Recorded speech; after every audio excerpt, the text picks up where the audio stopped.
Dia lindo, sol nascendo ali. Deixa a família de lado. Família é tudo.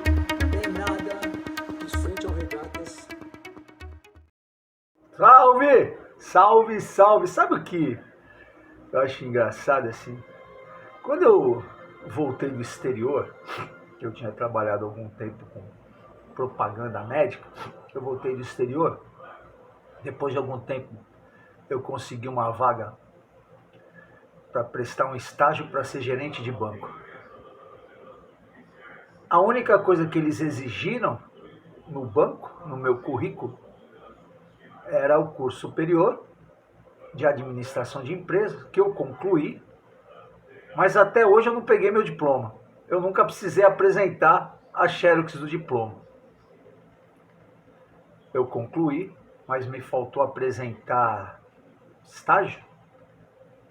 E aí o tempo foi passando e eu acabei sem pegar meu diploma. Mas eu sou administrador de empresa formado. Depois me formei em educação física, essa coisa toda.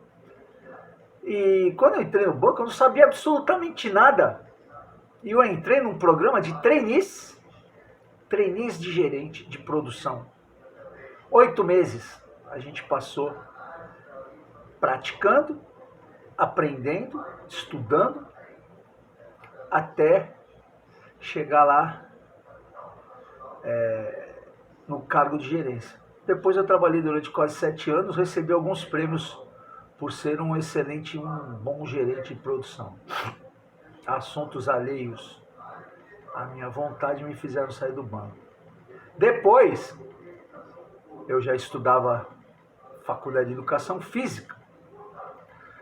E desempregado, um dia eu cheguei numa academia, depois de ter feito um curso de bike, de spinning, cheguei numa academia da cidade, me ofereci para dar aulas, sem nunca ter dado nenhuma aula na minha vida.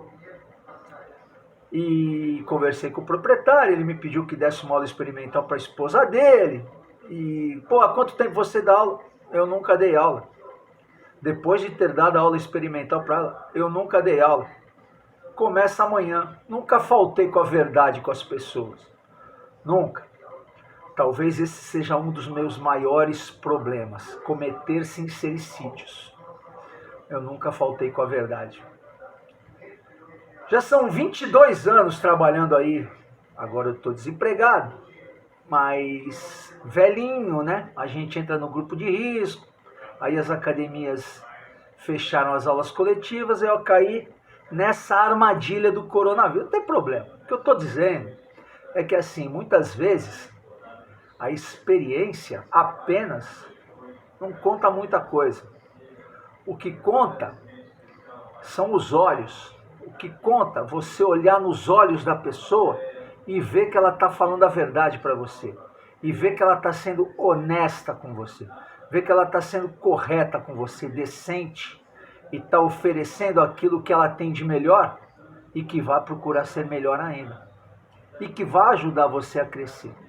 Às vezes isso é suficiente para você, numa disputa, vencer uma pessoa que está concorrendo ao mesmo cargo com você, com muitas mais habilidades do que você tem, e você acaba passando por cima das habilidades dessa pessoa e consegue o cargo. A política é igual. Quando você se dispõe a ficar 2 horas, mais de 2 horas, durante 2 noites, para assistir um debate entre candidatos a prefeito da sua cidade, no caso a minha Santos, muito mais importante do que você apenas ouvir é você olhar os olhos de quem está falando para enxergar a verdade ou para enxergar hipocrisia e mentira na fala de cada um. Eu ontem, antes do início da primeira parte do debate entre os 8 primeiros candidatos de Santos, que foi realizado na Santa Cecília TV, eu estava muito confortável sobre a minha escolha para voto de prefeito. Eu tinha 2 candidatos em quem eu estava tendendo a votar. um mais do que o outro, mas por opção estratégica de quem pode chegar ao segundo turno para disputar com o candidato da situação, a gente tem que ser inteligente e escolher entre os candidatos que estão mais próximos no percentual de aceitação, né? Mas eu estava mais próximo dos dois. E os dois que eu estou mais próximo debateram no dia de hoje. A única certeza que eu tive no dia de ontem é que nenhum daqueles candidatos que falaram ontem me convenceu de que eles seriam um adversário forte para chegar ao segundo turno. Tem um ali que é amigo pessoal meu, que eu votaria, sinceramente votaria, se ele tivesse alguma chance de ir ao segundo turno, ele teria o meu voto. Ah, Silvão, mas se todo mundo pensar assim, é aí que o cara não vai mesmo. Mas não vai. O percentual das pesquisas mostra que não vai chegar. Então eu não posso desperdiçar o meu voto contra uma pessoa que infelizmente é forte e que existe uma possibilidade muito grande dele assumir a prefeitura contra a minha vontade. Então eu sou um opositor dessa situação e a gente precisa pensar em um voto inteligente, não um voto emocional, não um voto de quem você apenas aprecia por ser amigo ou gostar da forma como a pessoa fala, como se veste e tal. Não.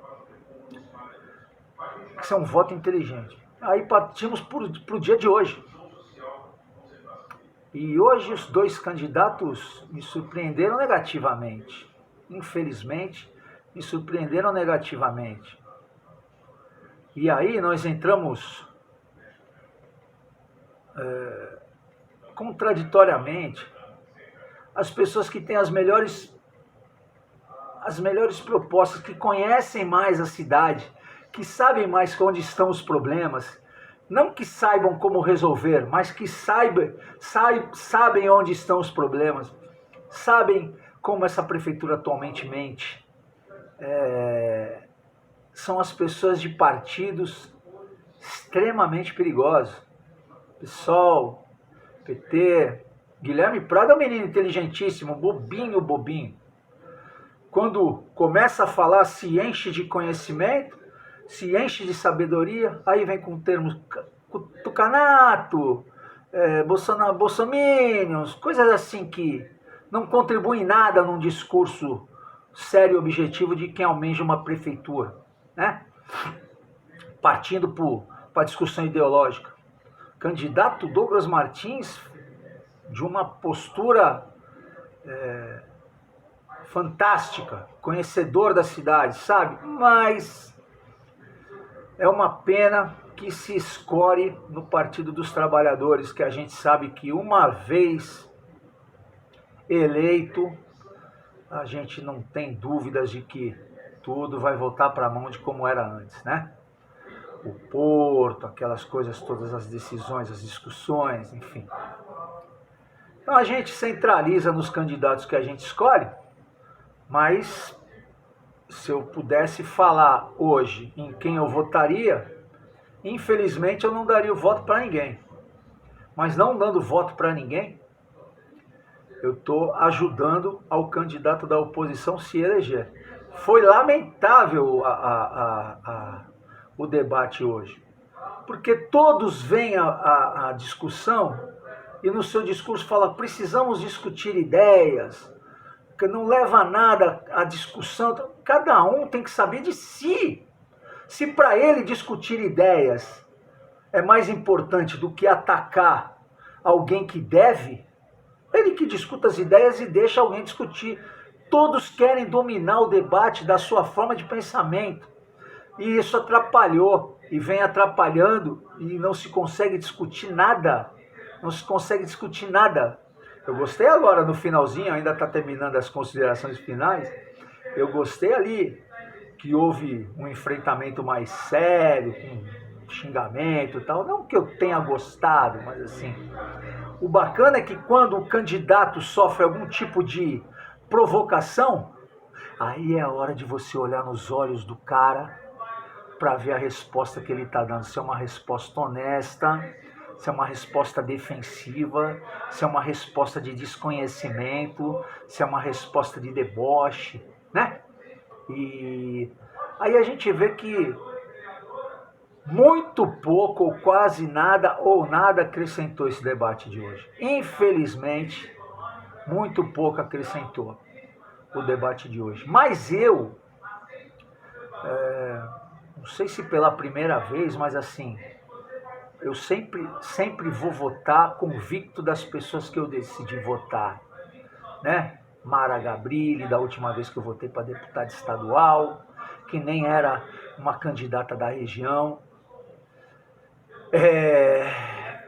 enfim, que foi um voto que eu dei convicto, uma pessoa que eu conheci na ponta da praia num programa, numa realização de eventos com portadores de deficiência física ou necessidades especiais, enfim.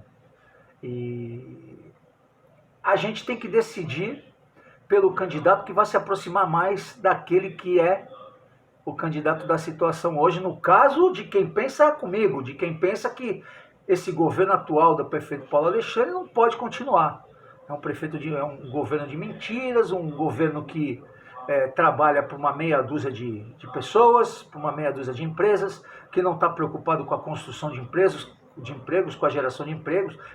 Ele fala muito no discurso que a construção disso, que a construção daquilo vai gerar empregos, vai gerar empregos, vai gerar empregos. Não gera, não está gerando emprego nenhum. Gera emprego na construção e mais nada. De empresas que estão aí há décadas trabalhando com a prefeitura, como parceiras, né? Enfim,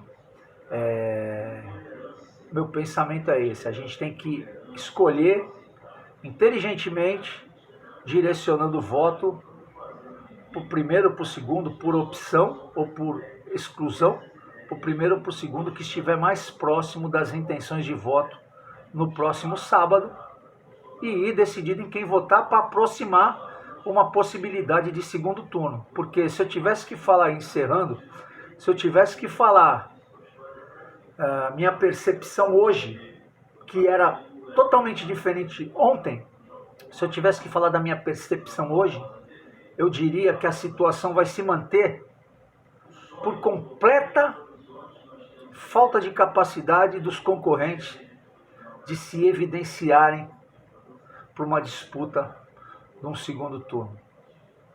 Então a gente diria que foi mais fácil os candidatos perderem do que a atual situação vencer, porque foi difícil hoje, foi difícil de escutar as pessoas falando que vão criar situações de segurança para a cidade, e a gente sabe que a segurança pública é uma decisão que cabe ao governo estadual, não é a cidade que define isso.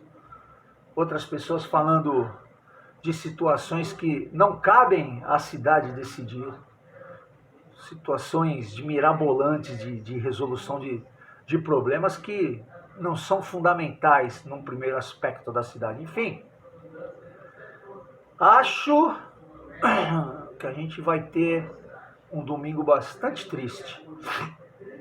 Torço para que não. Mas, infelizmente, a contar pelo que aconteceu hoje, eu espero que o meu depoimento da próxima quinta-feira, depois do debate da TV Tribuna, possa mudar um pouco. Mas hoje, aquele convencimento meu de segunda-feira desapareceu. Já não estou mais convencido como eu estava anteriormente, da certeza de algum candidato ser de fato bom para a cidade. Enfim, a gente tem que votar em alguém que, no meu caso, seja contrário a essa situação, e é para isso que a gente vai trabalhar até o sábado. Boa noite, boa sorte, boa Santos para nós nos próximos 4 anos. Só não votem na situação. Valeu. Dia lindo, sol nascendo ali, deixa a família de lado.